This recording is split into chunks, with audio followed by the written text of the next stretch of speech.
जो हमारा आज का टॉपिक वो है सिटी रिलेशंस। इसमें कुछ एग्जांपल्स हैं सिटी रिलेशंस की, वो आपको देखनी होंगी। इस पहले एग्जांपल में था टी और कॉफ़ी। अब यहाँ बता दिया उन्होंने टोटल स्टूडेंट हमारे पास 200 हैं, और जितने लोग स्टूडेंट्स जो टी को पसंद करने वाले हैं, हमने इसको लिखा नंबर ऑफ़ टीज़, वो 140 हैं। और जितने हमारे कॉफ़ी को पसंद करने वाले हैं 120 हैं, और जितने इन दोनों को पसंद करते हैं। अच्छा, ये टी इंटरसेक्शन सी, ये हमने तब लिखना है जब जितने भी हमारे पास जो हमें सब्जेक्ट्स दिए गए हैं उन दोनों को पसंद करने वाले कंबाइन हो। ठीक है, यानी कि टी को भी पसंद करने वाले, कॉफ़ी को भी पसंद करने वाले। जब इन दोनों को पसंद करने वाले हैं तो हम इंटरसेक्शन लिखेंगे। ठीक है, यानी कि इन दोनों को जो पसंद करने वाले हैं वो 80 हैं। ठीक है, ये एन हो गया, ये नंबर ऑफ कितने इन दोनों को पसंद करने वाले टी और कॉफ़ी को 80 हैं। ठीक हो गया। अब हम यहाँ पे एक वेन डायग्राम बनाते हैं। अच्छा, अब हम क्या करेंगे, एक डायग्राम बना। अच्छा, अब जब अगर दो हमारे पास सब्जेक्ट्स होंगे तो उसके लिए हम दो सर्कल बनाएंगे। इस तरीके से 2 सर्कल बनाएंगे।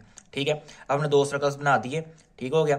अब इन्होंने बताया था कि जो दोनों पसंद करने वाले 80 थे। अब जो इसके दरमियान वाले जो दरमियान हमने 80 लिख दिया।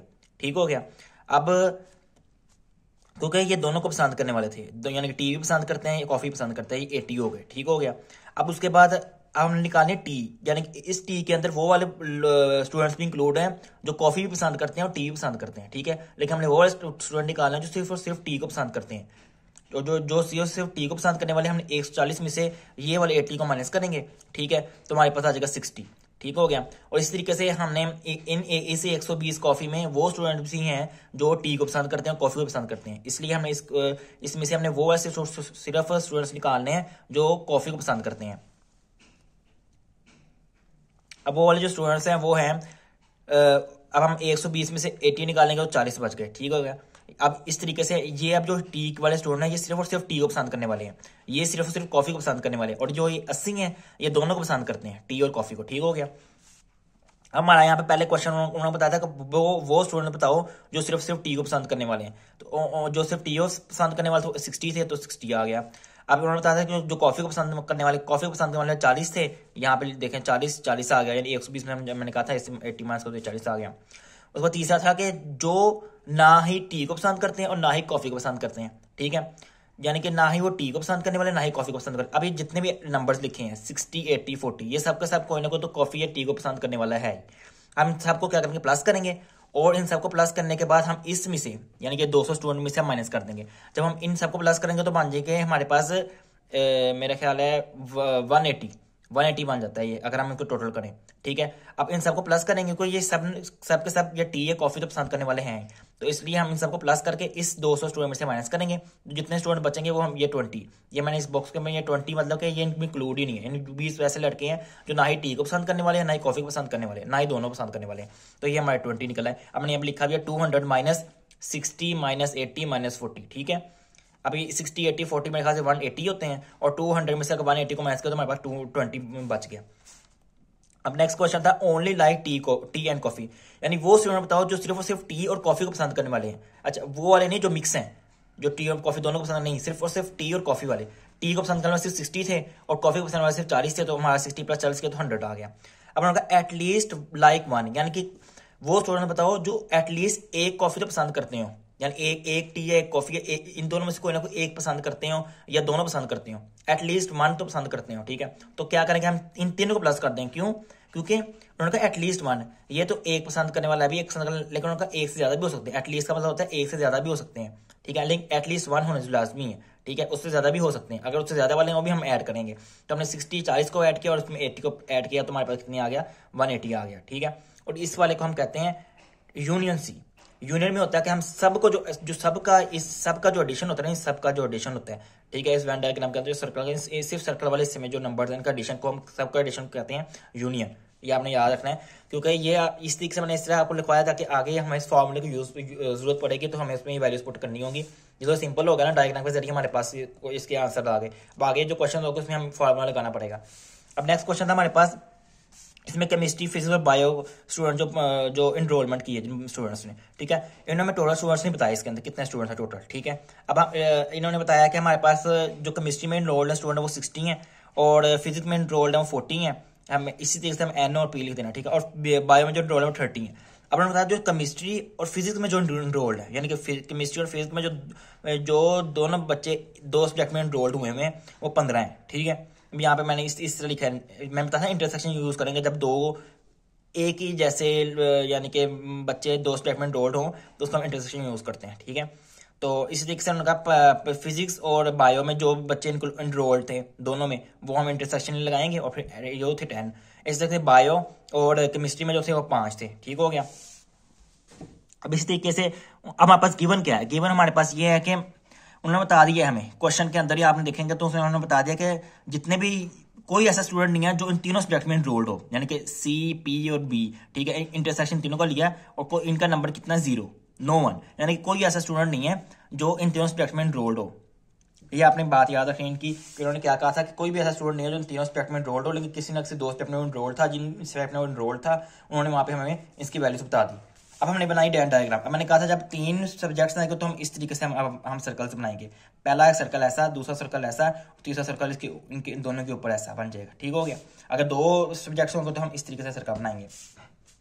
अच्छा, अब इन्होंने बता दिया कि कोई भी जो से 0 है जो सब सब्जेक्ट में एनरोल्ड है, कोई यानी कि सब सब्जेक्ट में कोई भी बच्चा एनरोल्ड नहीं है, वो सिर्फ 0 है, तो मैंने यहाँ पे दरमियान में 0 लिख दिया। ये जो दरमियान वाला होता है ये इसका मतलब होता है इसमें केमिस्ट्री वाला भी इंक्लूड, फिजिक्स वाला भी इंक्लूड देख सकते हैं आप इस दायरे में।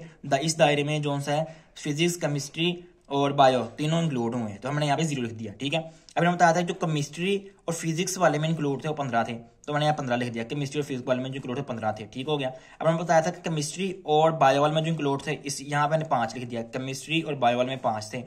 अब मैंने बताया था फिजिक्स और बायो वाले में जो इंक्लूड थे वो 10 थे, मैंने फिजिक्स और बायो वाले में जो लिख दिया, जो इनके दरमियान जो कॉमन स्टूडेंट थे वो 10 थे, ठीक है। अब हमने क्या करना है, इस 60 में से हमने ये 15 और 5 को प्लस करेंगे और उस 60 में से माइनस करेंगे, यानी 20 मान गया, 20 माइनस 60 करेंगे तो 40 आ गया, ठीक है। इन दोनों को हम ऐड करेंगे और इसमें से हम माइनस कर देंगे, इन दोनों को ऐड करने के बाद 60 में से माइनस करते हैं। क्यों? क्योंकि इस 60 के अंदर वो बच्चे भी इंक्लूड हैं जो बायो भी पढ़ रहे हैं और जो केमिस्ट्री भी पढ़ रहे हैं, ठीक है। देखो बायो भी पढ़ रहे हैं, केमिस्ट्री भी पढ़ रहे हैं, ठीक है। तो बायो और केमिस्ट्री वाले स्टूडेंट्स को हम निकालेंगे तो हमारे पास वो स्टूडेंट सिर्फ आ जाएंगे जो सिर्फ और सिर्फ केमिस्ट्री पढ़ रहे हैं। अब यहाँ पर वो वाले स्टूडेंट आ गए, 60 माइनस 20 किया, यानी 15 और 5 को प्लस किया, इस दायरे में जो भी नंबर थे 15 और 5 उनको प्लस किया, 20 को जब हमने 60 में से माइनस किया तो 40। अब ये 40 वो स्टूडेंट्स हैं जो सिर्फ और सिर्फ केमिस्ट्री पढ़ने वाले हैं, ठीक है। ये इस 60 में पहले सारे स्टूडेंट्स शामिल थे केमिस्ट्री और बायो वाले, इस तरीके से हमने इसमें 40 में सारे स्टूडेंट शामिल थे फिजिक्स और बायो वाले, तो हमने क्या किया, इसका 10 और इसका 5 लिया केमिस्ट्री का, केमिस्ट्री और फिजिक्स का लिया 10, ये कितने हो गया हमारे पास 15। अब 40 में से हमने 15 को निकाला तो नहीं 15 और 10 है, 15 और 10 है, 15 और 10 25 है, 25 निकाला 40 में तो हमारे 15 बच गए, ठीक है। इसी तरह से बायो है, बायो में हमारे पास 30 स्टूडेंट्स, इनमें सारे शामिल थे जो उनसे केमिस्ट्री वाले भी और फिजिक्स वाले भी शामिल थे, तो इसलिए हमने क्या किया, 5 और 15 इन दोनों को प्लस किया, 5 और 10 को प्लस किया, कितना आ गया 15, 30 में 15 को निकाला तो 15। अब ये वो स्टूडेंट्स निकले हमारे पास 15 बायो के जो सिर्फ बायो में इंक्लूड है, सिर्फ बायो में एनरोल्ड है। ये भी 15 वही है सिर्फ फिजिक्स में एनरोल्ड है, और ये 40 वही है जो इसमें केमिस्ट्री में एनरोल्ड है। अब हम आ जाते हैं हमारे क्वेश्चन की रिक्वायरमेंट, जो क्वेश्चन क्या था, उन्होंने क्वेश्चन कहा था at least enrolled in one subject, वही बात वो कहते हैं ऐसे स्टूडेंट्स बताओ जो सिर्फ एटलीस्ट एक सब्जेक्ट में एनरोल्ड हो, एक से ज्यादा हो सकते हैं उनको भी हम प्लस करेंगे, ठीक है, लेकिन एटलीस्ट एक सब्जेक्ट में एनरोल्ड होना जरूरी है, ठीक है। अब एक सब्जेक्ट में कौन कौन से एनरोल्ड थे वो भी ऐड करेंगे, और जो एक से ज्यादा सब्जेक्ट में एनरोल्ड है वो भी ऐड करेंगे, एटलीस्ट आया है। अगर एट ओनली होता ना तो ओनली वन सब्जेक्ट, तो फिर हम सिर्फ वही वाले करते हैं इंक्लूड, जैसे 40, 15 और 15 को करते सिर्फ, क्योंकि एक सब्जेक्ट में एनरोल्ड है। लेकिन उन्होंने कहा एटलीस्ट वन, यानी एक से ज्यादा भी हो सकते हैं सब्जेक्ट्स, जैसे ऊपर था यहाँ पर जो आखिरी बात है एटलीस्ट लाइक वन, ठीक है, इसमें हमने सब को प्लस किया था, क्यों? क्योंकि एटलीस्ट में रहा था कि एक से ज्यादा भी हो सकते हैं। लेकिन जैसे ओनली लाइक टी और कॉफी था, यानी मतलब कि सिर्फ एक को ही टी और कॉफी को लाइक करना था, हमने 60 और 40 को प्लस किया था, 80 को नहीं किया, क्योंकि 80 दोनों को प्लस यानी कि पसंद करने वाले थे। इस तरीके से हम यहाँ पर भी इन सब को ऐड करेंगे, ठीक है, इन सब को जितनी भी वैल्यूज हम लिखी हुई इन सबको ऐड करेंगे, क्योंकि एटलीस्ट वन में एक से ज्यादा वाले भी आ गए, 40, 15, 15 पहले इनको ऐड कर लिया, फिर उसको अंदर वाले डिजिट्स को ऐड कर लिया 15, 5 और 10 को, और उसके बाद इन सबको जो इन सबका टोटल आएगा वो आ रहा है हमारे पास 100। ये देख सकते हैं 40, 15, 15 किया, फिर उसको हमने 15, 5 और 10 को किया, यानी 15, 5 और 10 को अंदर वाले को किया, और हमारे पास टोटल जब जितने हमने सबको प्लस किया तो हमारे पास इसको मैंने कहा था इन सबके जो वैल्यूज का जो टोटल आता है ना वो होता है यूनियन, यानी कि केमिस्ट्री यूनियन फिजिक्स यूनियन, और ये था बायो यूनिट, ठीक है। इन सब का जो हमने प्लस किया तो आ गया स्टूडेंट्स, 100 स्टूडेंट्स। ये हमारे पास 100 स्टूडेंट्स का आ गया, 100 स्टूडेंट्स से जिन्होंने इन सब सब्जेक्ट्स में एनरोल किया हुआ है, किसी ना किसी एक में और एक से ज्यादा में, 100 से। अब हमारे पास नेक्स्ट क्वेश्चन आ जाता है, क्वेश्चन नंबर 3 था। इसमें हमारे पास कितने लोग जो टाउन के हैं वो तमिल लैंग्वेज, इंग्लिश लैंग्वेज और हिंदी लैंग्वेज बोल सकते हैं,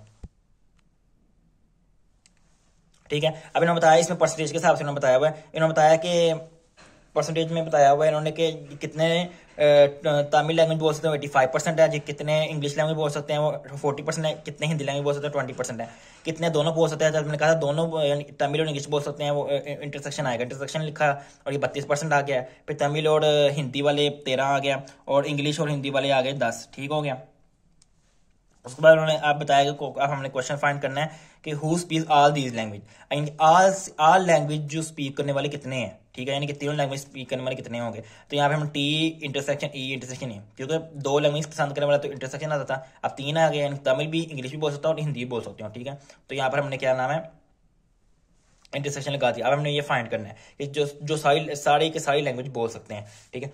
अब आपने यहाँ पर देखना, यहाँ पे हमें बताया नहीं है कि कोई भी ऐसा स्टूडेंट नहीं है जो क्या नाम है कोई भी ऐसा टाउन का पीपल नहीं है जो सारी लैंग्वेजेस नहीं बोल सकता, जबकि हमने बताना है जो मैं सारी लैंग्वेजेस बोल सकता हूँ, ठीक है। अब हमने 3 थे, ये हम 3 सर्कल बनाए, यानी कि इसके दरमियान में कोई ना कोई वैल्यू होगी, तो इसका मतलब टाउन में सब के सब लोग कोई ना कोई लैंग्वेज बोल सकते हैं। तो हम लगाएंगे कि इन सब का जो टोटल होगा, इन सब का जो टोटल होगा वो होगा 100%, ठीक है। हम ये अज्यूम कर सकते हैं, क्यों, क्योंकि टाउन में कम से कम सब के सब जो 100% उनमें से कोई ना कोई लैंग्वेज बोलने वाला है। तो इस वजह से हमने क्या किया, एन टी को यूनियन ई यूनियन एच, मैंने बताया था ना कि यूनियन हम तब तक यूज करते हैं जब सबका टोटल हो, इन सबका टोटल हमारे पास 100% आ गया, ठीक है। अब हमने एक फार्मूला लगाना है।